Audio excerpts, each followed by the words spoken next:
Hi, hello, నమస్తే. Welcome back to my channel. ఈరోజు మనం రాగదీపం పార్ట్ 5లోకి వచ్చాము. మీ కింద ద్రోహం జరిగిన ఈ ఇంట్లో మీరెలా ఉండగలుగుతున్నారు అని అడిగింది కోమలి. ఈ ఇంట్లో చాలామందికి చాలానే జరిగి ఉంటాయి. అవేవి శాశ్వతంగా నిలవలేదనుకుంటాను. నాకు జరిగిన ద్రోహం కూడా శాశ్వతంగా ఉంటుందా అని అంది రేణుక. అయితే మీ వారు తిరిగి వచ్చినా మిమ్మల్ని భార్యగా స్వీకరిస్తారని మీకు నమ్మకం ఉందా అని అడిగింది కోమలి. జీవితం చీకటి వెలుగుల సమ్మేళనమని పెద్దలనగా మీరు వినలేదా అని అంది రేణు. అబ్బా, మీరెంత ఆశావాదులు అని అంది. సరిగ్గా ఇదే మాట ప్రేమ్ తండ్రి అన్నారు ఒకనాడు అని అంది రేణు. అయితే మీ మధ్య మాటలుండేవన్నమాట అన్నది కోమలి.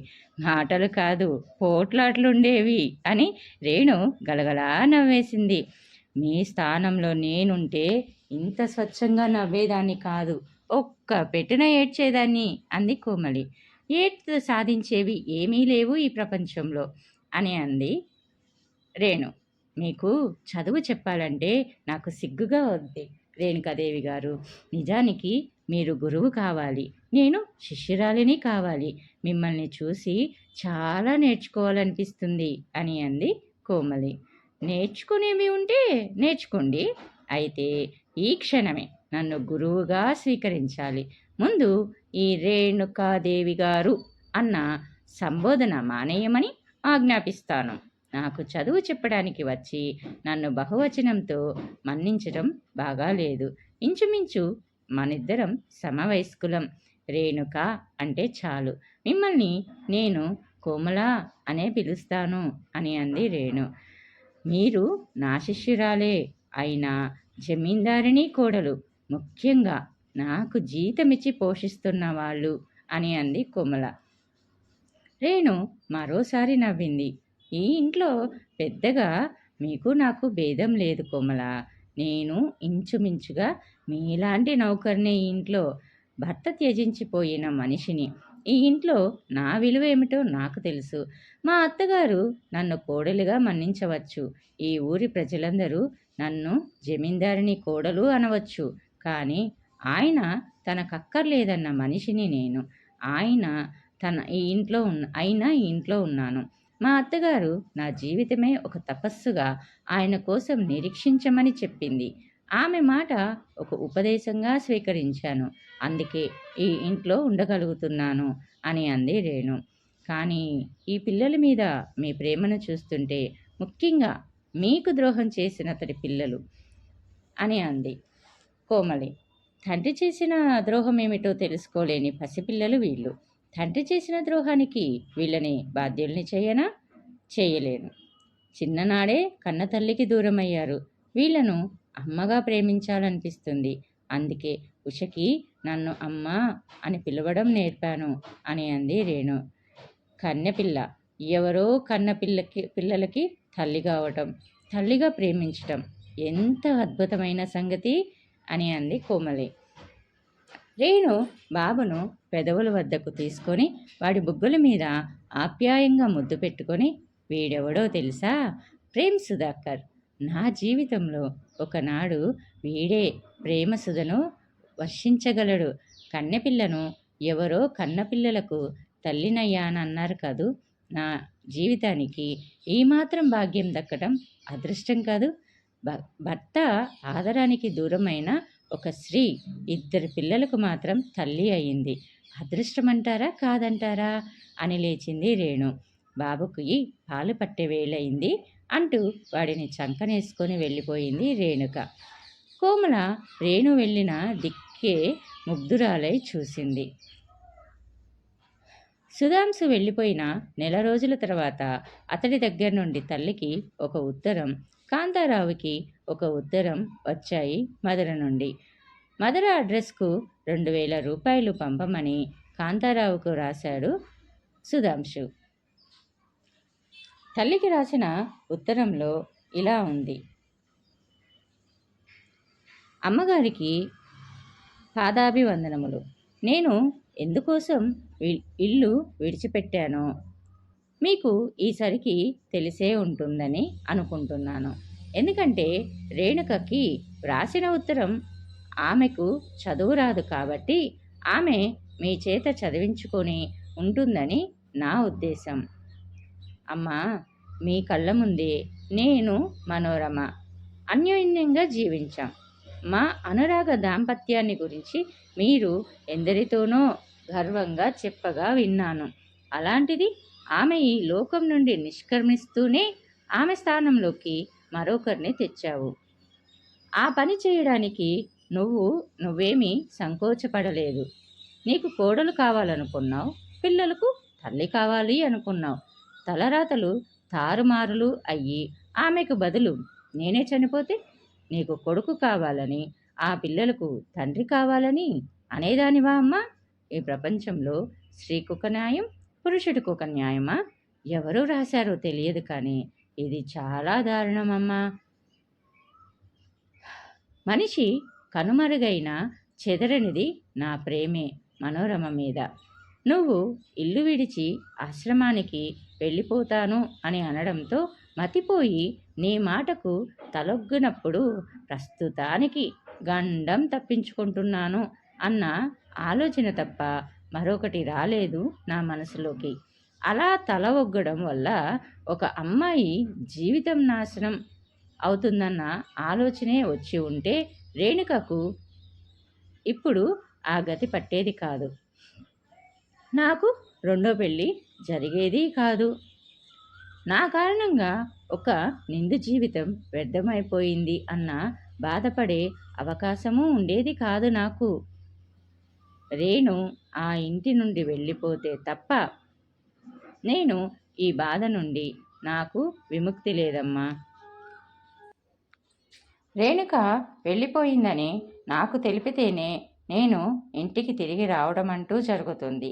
ఆ తర్వాత జరుగుతుంది అని వ్రాసి ఇక ఆ తర్వాత తాను చూసిన ప్రదేశాలు, ఆ యాత్రలోని విశేషాలు క్లుప్తంగా వ్రాసి ముగించాడు సుధాంశు. ఆ ఉత్తరం మీనాక్షమ్మ చదువుకొని కోడలికి ఇచ్చింది.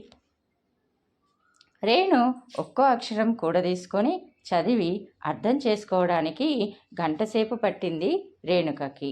అది చదివి నువ్వు తిరిగి జాబు రాయి అని అన్నారు మీనాక్షమ్మ రేణుకతోటి. అందుకు రేణుక ఆశ్చర్యంగా, నేనా? ఇది చదవడానికే గంట పట్టిందండి అని అంది అత్తయ్యతోటి. గంట పట్టిన చదివావు కదా, అలాగే 2 గంటలు కాకపోతే 3 గంటలు కూర్చొని వ్రాయి. ఇక నుండి మీ భార్యాభర్తల నడుమ సమస్య నా దాకా రానివ్వకు, నువ్వే పరిష్కరించుకో. ఏనాటికైనా మిమ్మల్ని ఒక్కటిగా చూస్తానా అని నా ప్రాణం కొట్టుకులాడుతుంది అని అన్నారు మీనాక్షమ్మ బాధగా, ఒకంత కోపంగా. మమ్మల్ని ఇద్దరినీ ఒకటిగా చూడాలనే కాదు, మీరు కొడుకు దూరమైనా నన్ను ఇంటిలో ఉంచుకున్నారు అని అంది రేణుక. అది ఉంచుకోవడం ఏంటమ్మా, ఇది నీ ఇల్లు, నువ్వున్నావు అని అన్నారు మీనాక్షమ్మ. అవును, నా ఇల్లు, నేనున్నాను, భర్తను తరిమేసి అంటూ చిత్రంగా నవ్వింది రేణు. మొదలలో తను బస చేసిన గదిలో కూర్చొని అప్పుడే అందిన ఎంఓతో వచ్చిన ఉత్తరం విప్పాడు సుధాంశు. తనకు పూర్తిగా అపరిచితమైన చేతి వ్రాతను చూచి అతడు గబగబా కింద సంతకం చూశాడు. రేణుక బొత్తిగా చిన్నపిల్లల వ్రాతలా ఉన్న ఆ ఉత్తరాన్ని చదివి అర్థం చేసుకోవడానికి సుధాంశుకి కూడా ఒక గంటే పెట్టింది. అందులో రేణు ఇలా రాసింది: శ్రీవారి పాదపద్మములకు నమస్కరించి రేణుక వ్రాయినది. మీరు అత్తగారికి వ్రాసిన ఉత్తరం చదివాను. నా పెళ్ళి అయిన దగ్గర నుండి మీరు చెబుతున్న విషయాలే ఉన్నాయి, అందులో కొత్తగా ఏమీ లేవు. దానికి జవాబులు నా ముఖతః వినే ఉన్నారు. మీరు వెళ్ళిపోమ్మన్న కొద్దీ నేను మొండిగా ఉండిపోయాను. మీరు అనుకున్నంత సులభ విషయం కాదు నేను ఇంటిని మిమ్మల్ని విడవటం అనేది. మీరు ఇల్లు విడిచి పారిపోయినంత మాత్రాన నేను మిమ్మల్ని వదులుతాను అనుకున్నారా? కాంతారావు వెంట మీరు నాకు వ్రాసి పంపిన ఉత్తరం చూశాక వెళ్ళిపోదామనే అనుకున్నాను. నాయనమ్మ బ్రతికి ఉన్నంత కాలం ఆమె పంచన పడి ఉందామనుకున్నాను.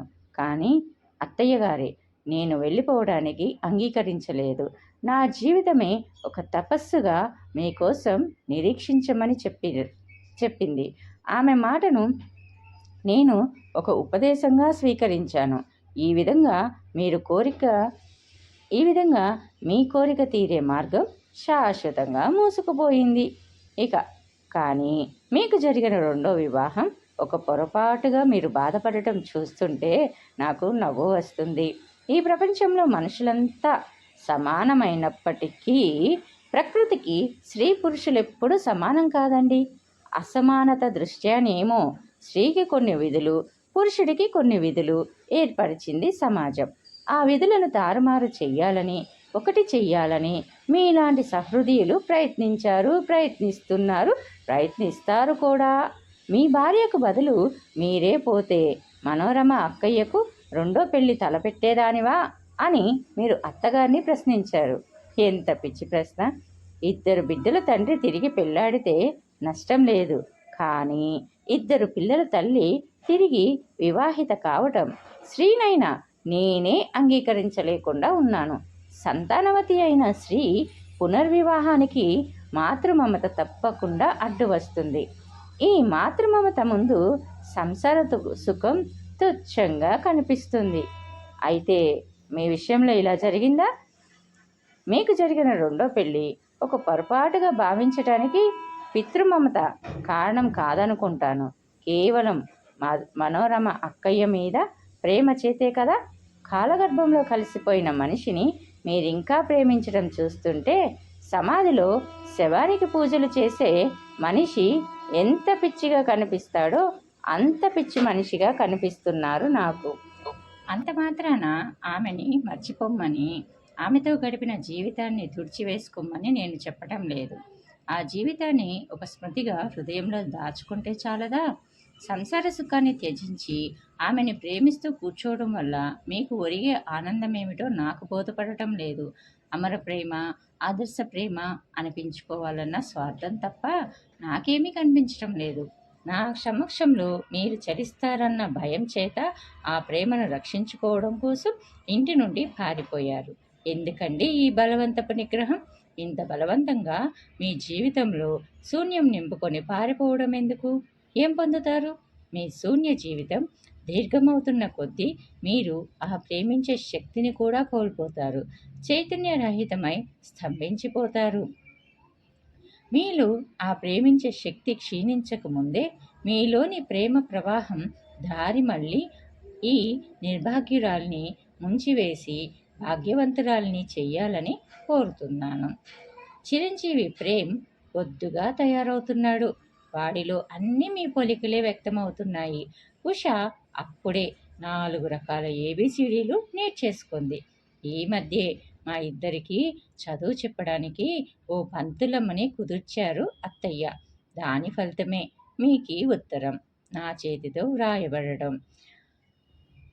ఇక ఉష డాడీ ఎప్పుడొస్తారని అడుగుతుంది. మరి ఎప్పుడొస్తారని చెప్పను? ఉత్తరం పూర్తి చేసేసరికి సుధాంశు నుండి ఒక నిట్టూర్పు వెలువడింది. ఆండాళ్ళమ్మ మనవరాల్ని తన భార్యగా చేసి అమ్మ చాలా తెలివైన పని చేసింది.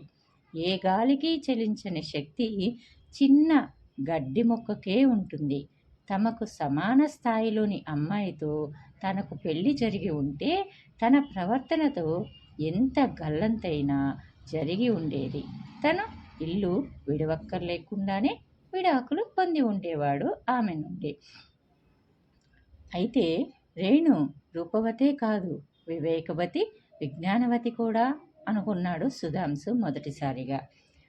ఆమె చాలా సుటిగానే తన మీద దాడి చేసింది. ఎటూ తప్పకపోవడానికి వీలు లేకుండా మరీ చేసింది. స్త్రీ అయినా తనను ప్రేమించమని కోరడానికి సిగ్గుపడటం లేదు. అలా అడగడానికి తనకు హక్కు ఉన్నట్టుగా మరీ అడుగుతుంది. తను విదిలించిన కొద్దీ తనను ఆక్రమించుకోవాలని తాపత్రయపడుతుంది. ఇందులో సిగ్గులేనితనం కాక తన సంసారాన్ని ఎలాగైనా నిలబెట్టుకోవాలన్న తాపత్రయమే వ్యక్తమవుతుంది. మనోరమ మీద తన ప్రేమను ఎంత నిర్దయగా వర్ణించింది. సమాధిలోని శవాన్ని పూజించటం లాంటిదట. అంతేనా? అంతకంటే మరేమి కాదా?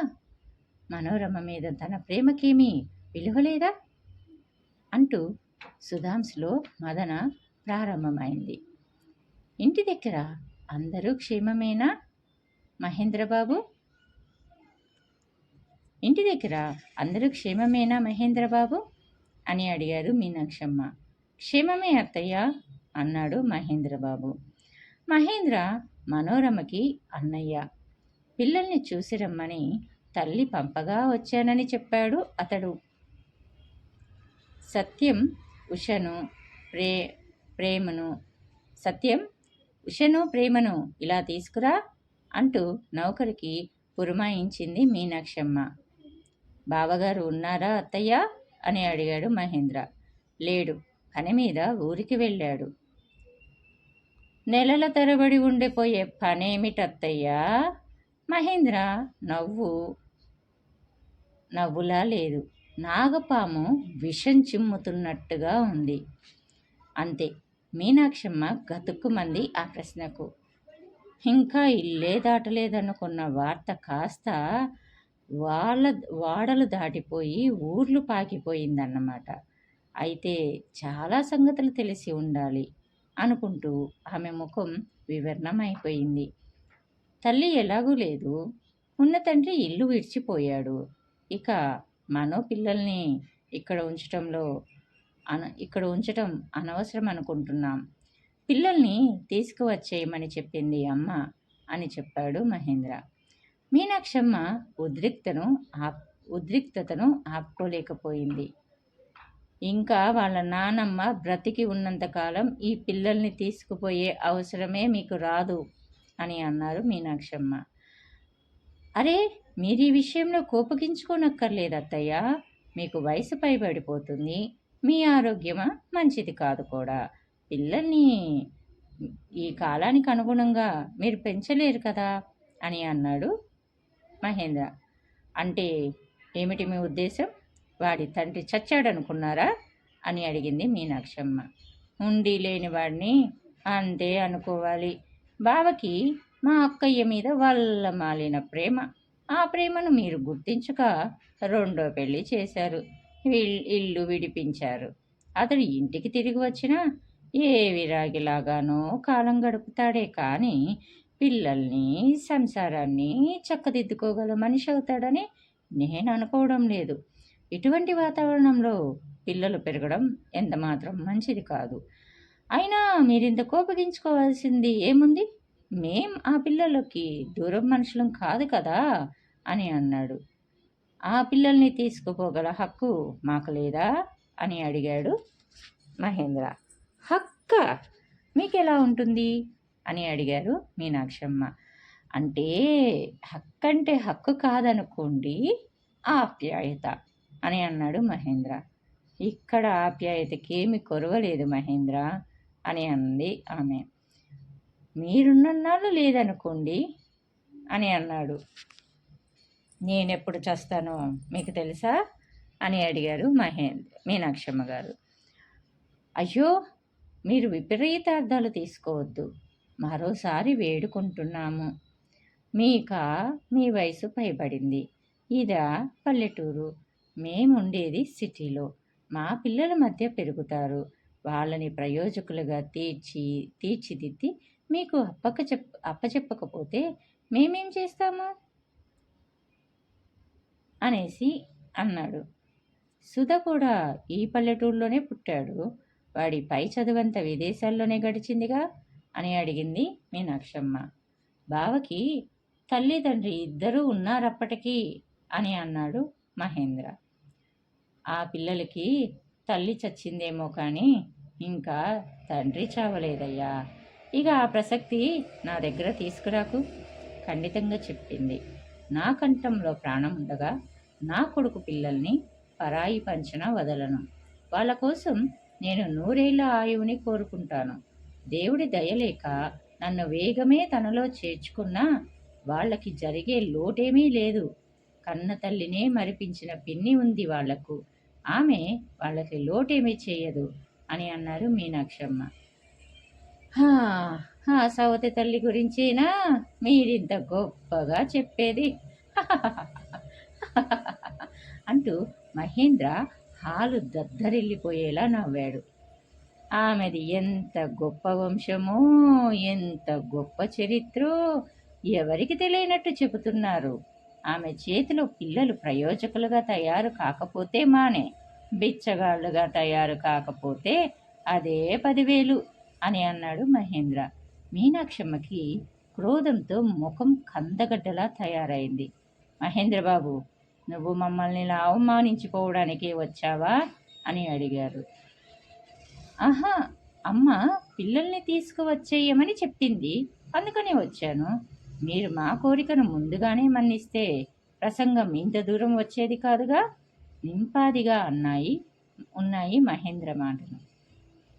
మీ కొడుక్కి చేసిన రెండో పెళ్లి తలుచుకున్నప్పుడల్లా మాకు రాజుగా కథ జ్ఞాపకం వస్తుంది. ఆ కథ పొట్ట చెక్కలయ్యేలా నవ్వొస్తుంది. బహుశా మీకు ఆ కథ తెలిసే ఉంటుందనుకుంటాను అని అన్నాడు మహేంద్ర. అప్పుడే అత్తయ్యకు తెలుసో లేదో కానీ నాకు తెలుసు ఆ కథ. ఆ ప్రశ్నకు జవాబు నన్ను అడగండి. మా ఊళ్ళో శ్రీరంగం తాతయ్య నాకు చాలా కథలు చెప్పేవాడు. అందులో పంచతంత్రం కథలు నేను మరీ అడిగి చెప్పించుకునేదాన్ని. అందులో కరటక దమనకులనే 2 నక్కలుంటాయి. ఆ రెండిటిలో ఒకటి మీ రూపాన జన్మ ఎత్తి ఉండాలని నా అనుమానం. జవాబు రేణు నుండి వచ్చింది వాడిగా వేడిగా. ఉషా మేనమామ పిల్లల్ని చూడడానికి వచ్చాడని నౌకరు వచ్చి చెప్పేటప్పటికీ ఇంకా ఆ ఇంటి పద్ధతులకు అలవాటు పడని రేణు పిల్లల్ని చూసినట్టు ఉంటుంది, బంధు దర్శనం చేసుకున్నట్టు ఉంటుందని ప్రేమ్ని ఎత్తుకొని ఉషను నడిపించుకు వచ్చి మహేంద్ర చివరి మాట విని ఊరుకోలేకపోయింది రేణుక. రేణు మందలిస్తున్నట్టు చూసింది మీనాక్షమ్మ. లోపలికి వెళ్ళమన్నట్టుగా కనుసైగ చేసింది. అత్తగారి కళ్ళల్లోని ఆజ్ఞ చదువుకున్న రేణు వెళ్ళబోయింది పిల్లల్ని వదిలేసి. ఈవిడేనా బావకి బలవంతంగా కట్టపెట్టిన మనిషి అని అన్నాడు మహేంద్ర. అతడి ధోరణి ఎంత మనసు మండించేదిగా ఉన్నా అత్తగారి ఆజ్ఞాబద్ధురాలై మౌనంగా నిష్క్రమించింది రేణు అక్కడి నుండి. మహేంద్ర లేచి నాయనమ్మ వాళ్ళలో ఉన్న ప్రేమ్ని ఎత్తుకోబోయాడు. ఇప్పుడిప్పుడే కొత్త పాతకు అలవాటు పడుతున్న ప్రేము రౌడీ మీసాలతో హిప్పీ జుట్టుతో ఉన్న మహేంద్రను చూచి దడుచుకున్నట్టు ఏడుపు లంకించుకున్నాడు. ఇక మహేంద్రకు ప్రేమ్ని వదిలేయక తప్పింది కాదు. ఉషకి మేనమామ దగ్గర బాగానే చనువు ఉంది. తల్లిపోయినప్పుడు ఆ వాతావరణంలో ఆ పిల్ల తల్లి కోసం బెంగ పెట్టుకుంటుందేమోనని అమ్మమ్మ వెంట పంపినప్పుడు 4 రోజులు అక్కడే ఉండిపోయింది ఉష. అప్పుడు మేనమామతో బాగా చనువు ఏర్పడింది. పిలవగానే మేనమామ ఒళ్ళోకి చేరింది. అతడిచ్చిన చాక్లెట్ డబ్బా, యాపిల్ పళ్ళు తీసుకుంది. కాసేపు మేనమామతో కబుర్లు చెప్పి ఏదో జ్ఞాపకం వచ్చిన దానిలా కబుర్లు చెబుతూనే అమ్మా అంటూ పరుగు తీసింది. అమ్మెవరు అంటూ మహేంద్ర తెల్లబోయాడు. మనవణ్ణి భుజం మీదకెత్తుకొని మౌనంగా మీనాక్షమ్మ కూడా నిష్క్రమించింది అక్కడి నుండి. రేణు తిరిగి అతడి కంట పడకపోయినా మీనాక్షమ్మ అతడితో మాట్లాడడం మానేసిన వంట మనుషులతో నౌకర్లతో అతడికి అతిథి మర్యాదలకు లోపమేమీ జరగలేదు. ఏ ఉద్దేశమో కానీ 2 రోజులు తిష్టవేశాడు మహేంద్ర. ప్రతిరోజు సాయంకాలం కాంతారావుని వెంటబెట్టుకొని బయటకు వెళ్ళేవాడు. ఇక ఆ తర్వాత 2 రోజుల తర్వాత మహేంద్ర వెళ్ళిపోయాడు. వెళ్ళిపోయాక తెలిసిన విషయాలు ఏంటి అంటే ఎస్టేట్ వివరాలు తనని గుచ్చి అడిగేవాడని, సుధాంశు పొలాలు తోటలు ఎక్కడెక్కడున్నాయో చూపించమని వేధించాడని కాంతారావు వల్ల తెలిసింది మీనాక్షమ్మకు. ఇంకంతే.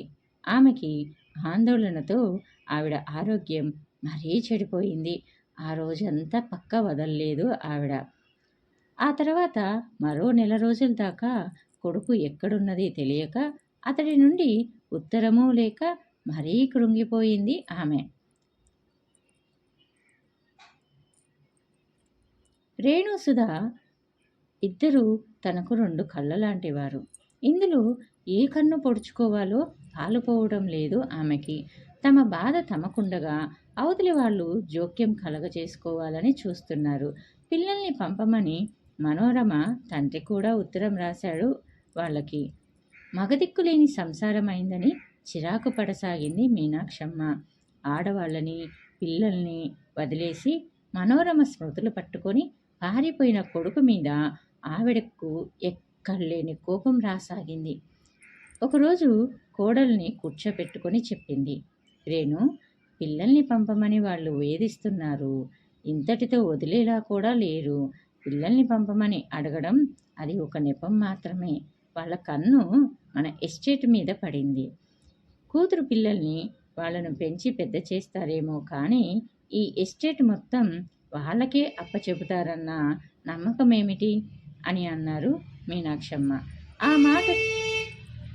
ఆ మాటతో రేణు వెలవెలబోయిన ముఖంతో, పిల్లల్ని వాళ్ళ దగ్గరికి పంపడానికి నిశ్చయించుకున్నారా అత్తయ్య అని అడిగింది. మీనాక్షమ్మ చెయ్యి రేణు భుజం నొక్కింది ధైర్యం చెప్తున్నట్టుగా. నా కంఠంలో ప్రాణముండగా ఆ పని జరగదు. కానీ ఈ గుండె దడతో, ఈ అశాంతితో నా ఆయువు త్వరలోనే సమాప్తమయ్యేలా ఉంది. సుధ నుండి డబ్బు కోసమైనా ఉత్తరం వచ్చి ఉండాలి. ఇంతవరకు ఎక్కడెక్కడ తిరుగుతున్నాడో ఏమిటో. ఆవిడలోని కఠినత్వం కరిగి కన్నీరుగా ప్రవహించటం మొదలుపెట్టింది. అది చూసిన రేణు, అత్తయ్య, నేను మాట చెప్పనా అని అడిగింది. చెప్పమ్మా అని అన్నారు మీనాక్షమ్మ.